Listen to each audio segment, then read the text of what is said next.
Sugdan na ang labing-unang Duaw Davao Festival sa Davao City.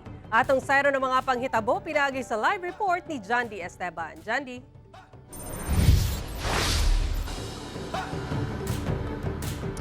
Yes, ana karong adlaw pagasugdan nga formal ang bagong festival sa Davao City mao ang Duaw Davao Festival. Ug syempre, kung dunay festival nakalinya diha ang mga makalingaw nga mga aktibidad. Tumong sa festival ang ipromotar ang mga nindot nga tourism site sa Dakbayan ug panahon usab kini aron ipasigarbo ang local talent sa Davao City sa natad sa musika ug arts.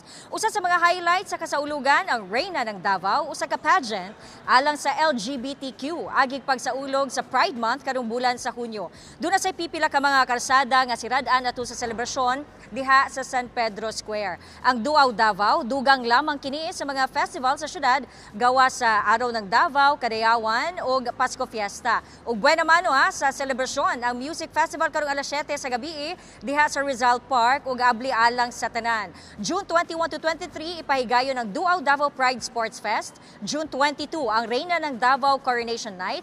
June 23 Duaw Davao Pride Parade ug ang Hugyaw Davao Night of Fun and Colors. June 27 to 30 ang Davao Turismo Arts and Food Trucks Bazaar.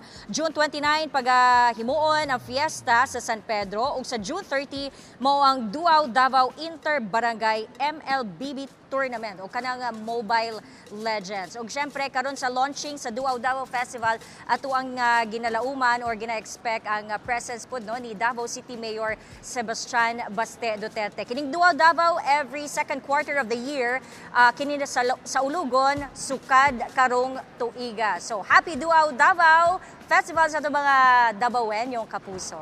Sara. Okay, happy Duaw Davao Festival sa ating mga kapusong Davaoenyo. Daghang salamat, Jandy Esteban.